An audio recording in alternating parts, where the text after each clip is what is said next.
Across the sweeping steppes of Central Asia in the 13th century rode a force that would soon bring the great empires of the world to their knees. This was the army of the Mongols, an assembly of fierce nomadic tribes united under the banner of their ferocious leader, Genghis Khan. Like a deadly plague spreading across Asia and Europe, the Mongol warriors unleashed a wave of destruction never seen before, leaving behind mountains of skulls and rivers of blood in their wake, killing roughly 40 million people.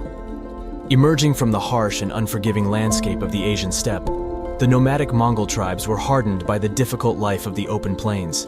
They were expert horsemen and archers, living in mobile tents and surviving by herding animals across vast grasslands. In 1206, a brilliant warrior named Temujin, better known as Genghis Khan, united the tribes into a fighting force of unprecedented discipline and organization.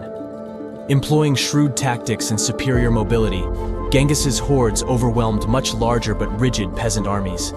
His archers decimated enemies with volley after volley of arrows, while squadrons of cavalry outflanked and encircled them. Like a deadly hurricane, Genghis Khan and his Mongol warriors swept across northern China, breaking down fortified cities and massacring whole populations. When Beijing fell in 1215, the streets ran red with blood as women were raped and children hacked to pieces. The great trading city of Xi'an was so thoroughly destroyed, with all its residents killed, that grass started growing in the empty streets. Moving west, the implacable Mongols left similar carnage in their wake as they seized control of Central Asia, Persia, and Russia.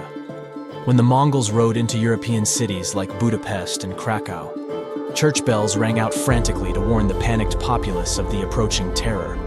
Those who did not flee were impaled, skinned alive, or used for target practice by Mongol archers.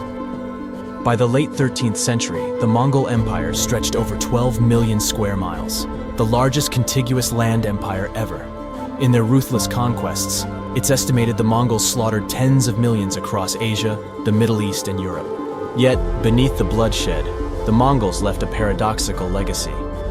Their conquests connected distant cultures across trade routes like the famous Silk Road. They fostered communication between the far reaches of Eurasia, spreading technologies like gunpowder, the compass, and printing.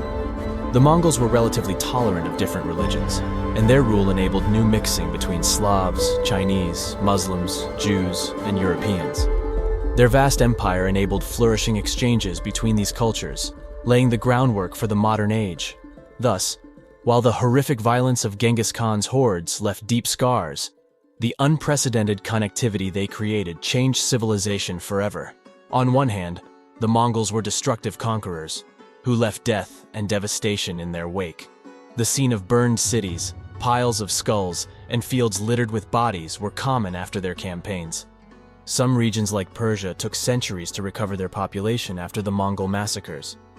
By destroying irrigation systems, trade routes, and depopulating urban areas, the Mongols severely disrupted civilized life. However, one can also argue the Mongols reshaped the world map, connected diverse cultures, and enabled the exchange of ideas, technologies, and goods. For example, under Mongol rule, the Silk Road trading network between China, India, and the Middle East flourished. The Mongol Empire enabled a Pax Mongolica, where trade and travel became easier across Asia and Europe. The Mongols also transmitted Chinese inventions like paper, gunpowder, and the compass to the Western world. The Mongols also enabled interactions between different faiths across Eurasia. For instance, the Mongol rulers encouraged debate between Taoist, Buddhist, Muslim, and Christian thinkers. They fostered a climate of religious pluralism and tolerance. While the Mongols themselves were relatively uneducated, they used literate administrators from conquered lands to help them govern. This led to the transmission of knowledge between groups that previously had little contact. However, critics point out that the positive aspects of Mongol rule flowed mainly from the destruction first sowed by their conquests. For every road or connection built, hundreds of cities were first razed to the ground. And while they enabled trade, they also ruthlessly exploited the conquered lands for resources and wealth.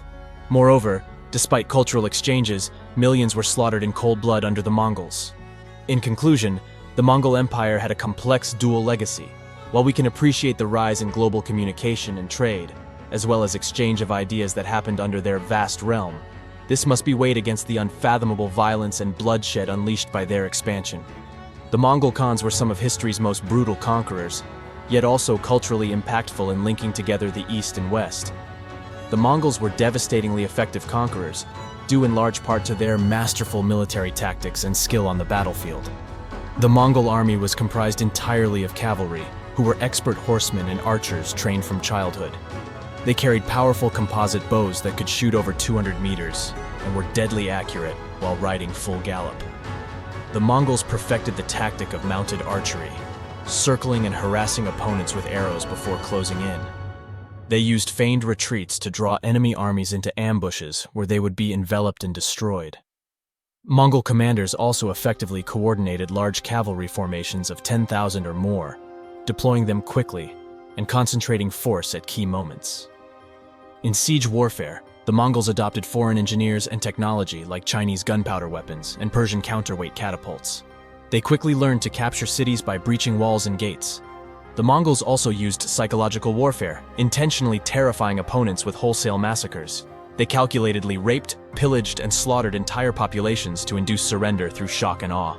With these tactics, the Mongols conquered a vast stretch of territory across Asia and Europe. By 1279, they had subjugated all of China, one of the most advanced civilizations at the time.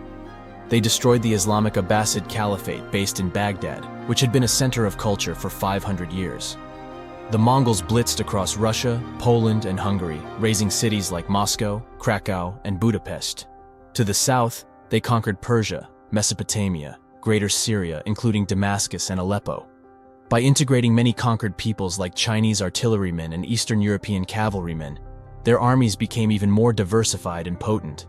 At its peak under the Khans, the Mongol Empire stretched from the Sea of Japan in the east to Hungary in the west, the largest contiguous land empire in history. Yet wherever they went, scenes of burnt cities, pyramids of heads, and fleeing refugees were left in their wake. Their military system ultimately enabled both their meteoric expansion as well as their devastating destructiveness. By the late 14th century, the might of the Mongol Empire began to crack and decline due to several factors. The vast territory was difficult to govern centrally, and Mongol forces were overstretched. With prosperity, many Mongol rulers became sedentary and abandoned the rigorous nomadic lifestyle that defined their early success. They increasingly relied on settled peoples for administration, weakening traditional Mongol identity. Furthermore, the Black Death Plague devastated the Mongol forces and lands from the 1340s onward. Around this time, the Mongol Empire fractured into 4 independent khanates: the Golden Horde of Russia, the Ilkhanate of Persia, the Chagatai Khanate of Central Asia, and the Yuan dynasty in China. These khanates soon came into conflict with each other, as well as facing external resistance.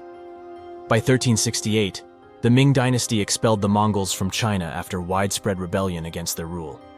In the west, the Russian princes and Eastern European kingdoms gradually drove the Golden Horde back into Central Asia.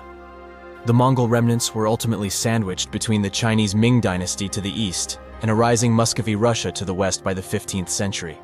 The once invincible Mongol war machine had grown obsolete. Today, the Mongol Empire is remembered as both creating a period of history-shaping conquests as well as unimaginable devastation. Modern estimates suggest 30 to 60 million died under the Mongol conquests. The Mongols are seen as great military innovators, but also utterly ruthless in warfare. While their vast realm enabled trade and cross-cultural exchange, they are also remembered for horrific acts like the complete annihilation of Baghdad and its 700,000 inhabitants. The Mongol Khanates left a profound impact, for ill or good, in shaping Eurasian history.